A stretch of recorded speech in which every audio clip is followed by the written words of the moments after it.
are tracking David, who is on the run from King Saul. David has been anointed the next king of Israel. But right now, Saul sits on that throne, and he will do all he can to stop David from taking it. Let's see what this chapter brings. I'm in chapter 22, verse 1, reading from the New American Standard Version. So David departed from there, and it's referring to the end of the last chapter where David had gone to Achish, king of Gath, and he ended up having to feign insanity to get out of there. He departed from there and escaped to the cave of Adullam. And when his brothers and all his father's household heard of it, they went down there to him. Everyone who was in distress, and everyone who was in debt, and everyone who was discontented gathered to him, and he became captain over them. Now there were about 400 men with him. So David's entire household joins him, presumably even the oldest Eliab. Remember, he was the one who burned with anger against David and tried to belittle him when he stepped up to fight Goliath. The family probably recognizes that their lives are in danger as well. David's home in Bethlehem would be an obvious place for Saul to look, and given his unhinged nature, he could accuse them of hiding David and kill them on the spot. But in addition to his family, it says people are gathering to David who are in debt, distressed, discontented.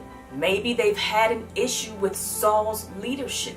But it's not surprising that they see in David someone whose leadership they can trust. It wasn't hard to see that God's hand was upon him. Even Saul saw that. God is building for him a little army. Continuing verse 3, and David went from there to Mizpah of Moab. And he said to the king of Moab, please let my father and my mother come and stay with you until I know what God will do for me. Then he left them with the king of Moab, and they stayed with him all the time that David was in the stronghold. I love the care that David shows for his mother and father. They're not in a position to live life on the run. They need to settle somewhere safe. And David chooses Moab, which is where his great-grandmother Ruth is from. Remember, Ruth married Boaz, and together they had Obed, and then Obed had Jesse. Jesse had David. So David and his father Jesse have Moabite blood. And I would guess the king of Moab has no love for Saul, so he agrees to let them stay. Totally God's protection. And I love how David said, until I know what God will do for me. He doesn't know what God will do or when he will do it, but he knows God will do something. Right now, he's waiting. Verse 5, the prophet Gad said to David, do not stay in the stronghold. Depart and go into the land of Judah. So David departed and went into the forest of Hereth. Such an important verse, because even though David doesn't know what God will do, in the sense of how long will this life on the run last, he can still trust that God is with him, guiding him throughout. The prophet Gad brings him instructions that have come straight from God. Don't stay here. Go into Judah. Such a comfort just knowing that God is directing him. Continuing verse 6, then Saul heard that David and the men who were with him had been discovered. Now Saul was sitting in Gibeah, under the tamarisk tree, on the height with his spear in his hand, and all his servants were standing around him. So you have to wonder, Saul under a tree, holding a spear. Is this because he believes danger is imminent? And would this be danger from David?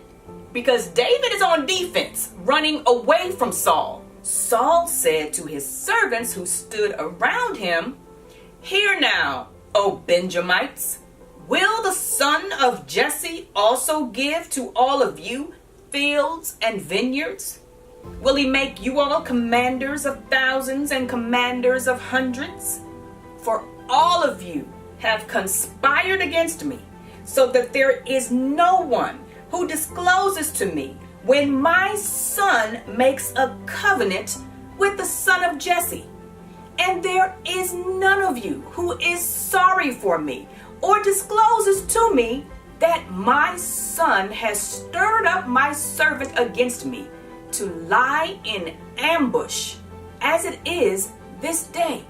So yes, it does appear that Saul thinks danger is imminent, not from the Philistines or some other long-standing enemy of Israel, but from David. David is lying in ambush, waiting to get him. I can't help but wonder, is this really what Saul thinks? Or is he throwing it out there in order to gain sympathy? Or he's paranoid and delusional. Notice how he casts blame on his son Jonathan.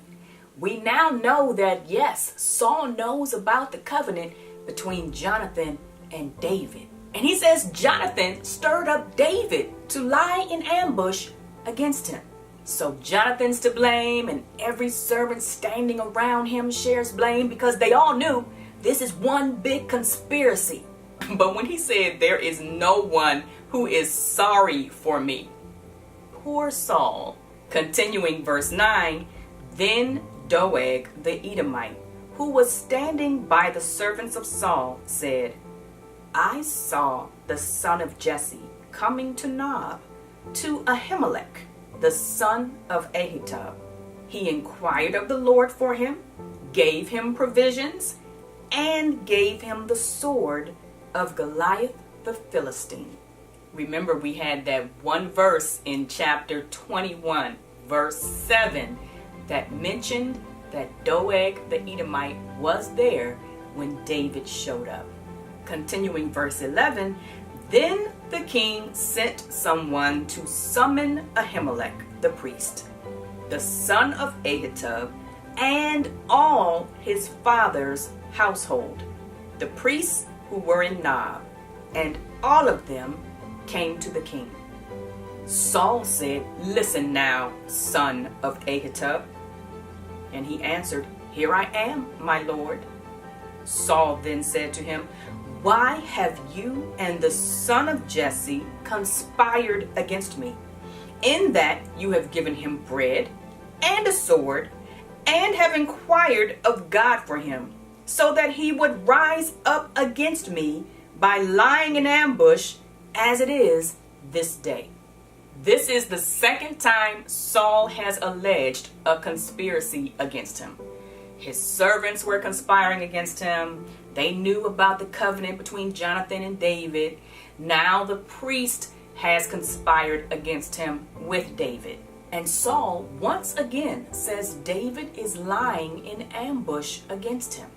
Then Ahimelech answered the king and said, "And who among all your servants is as faithful as David, even the king's son-in-law, who is captain over your guard and is honored in your house?" Ahimelech knows that what Saul is saying about David, lying in ambush, conspiring against him, doesn't fit his character. And the priest is basically saying, Saul, you know it too.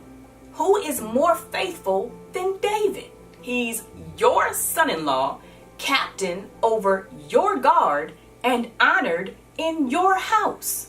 The priest goes on, "Did I just begin to inquire of God for him today? Far be it from me. Do not let the king impute anything to his servant or to any of the household of my father, for your servant knows nothing at all of this whole affair."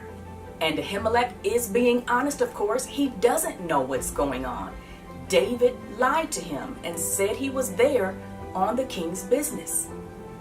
Interesting that the priest chose not to disclose that to Saul.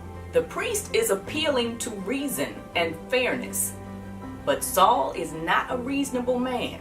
Continuing verse 16, but the king said, "You shall surely die, Ahimelech, you and all your father's household." And the king said to the guards who were attending him, "Turn around and put the priests of the Lord to death, because their hand also is with David, and because they knew that he was fleeing and did not reveal it to me." But the servants of the king were not willing to put forth their hands to attack the priests of the Lord. Their loyalty to Saul would only go so far. They knew he must have lost his mind telling them to put the priests of the Lord to death. Blatant wickedness, clearly against the law of God, and they wanted no part in it. So the king turns to the one who's not a man of Israel. Verse 18, then the king said to Doeg, "You turn around and attack the priests." And Doeg the Edomite turned around and attacked the priests. And he killed that day 85 men who wore the linen ephod. And he struck Nob, the city of the priests, with the edge of the sword, both men and women, children and infants, also oxen, donkeys, and sheep he struck with the edge of the sword. It is hard to digest the wickedness that takes place. We can't even try to fathom why they would kill not only 85 priests, but men, women, and children in the city. Remember in chapter 15, God told King Saul to strike the Amalekites and to put to death man and woman, child and infant, ox and sheep, camel and donkey, which was God's holy judgment for sin. Yet at that time, Saul did not obey all that God commanded. Now he doesn't hesitate to execute what is utterly evil in the sight of God. We can see even more so why David's family had to find refuge. We need to remember that in the affairs of man, there's always the higher picture of God versus Satan. Saul is advancing the enemy's agenda. The enemy knows David is God's anointed. He knows the prophecy that the Messiah will come from the tribe of Judah, which is part of David's lineage. Of course, the enemy wants David dead, and he has no problem unleashing mayhem and madness in the process. Continuing verse 20, but one son of Ahimelech, the son of Ahitub, named Abiathar, escaped and fled after David. Abiathar told David that Saul had killed the priests of the Lord. Then David said to Abiathar, I knew on that day when Doeg the Edomite was there that he would surely tell Saul, I have brought about the death of every person in your father's household. Stay with me, do not be afraid, for he who seeks my life seeks your life, for you are safe with me. This had to be a heavy burden on David's heart. He said he brought about the death of the priests. He might be thinking, maybe if I had told the truth about what was going on. But honestly, even though the priests would have had a heads up about why Saul was summoning them, the outcome would have probably been the same. Anybody who did anything for David would be subject to Saul's wrath. So a single priest escapes. And we can imagine all that's going on in his head, having seen all these murders and knowing that his life is still in danger. But look again at what David says to him. Stay with me. Do not be afraid. You are safe with me. David has just gotten a report that Saul has put to death 85 priests and scores more people in the city of Nob. The natural reaction on David's part should be fear, dread, panic. If he's willing to go so far as to kill the priests, he'll stop at nothing to get to me. But he tells Abiathar, with me, you are safe. That is incredible assurance, incredible trust in Almighty God. David knows God is his refuge, his protection. He knows God is the one who keeps him, and he has nothing to fear. May we walk with that same trust. Lord, help us to cling to you, even in the most difficult circumstances. Help us to have a settled assurance of your faithfulness.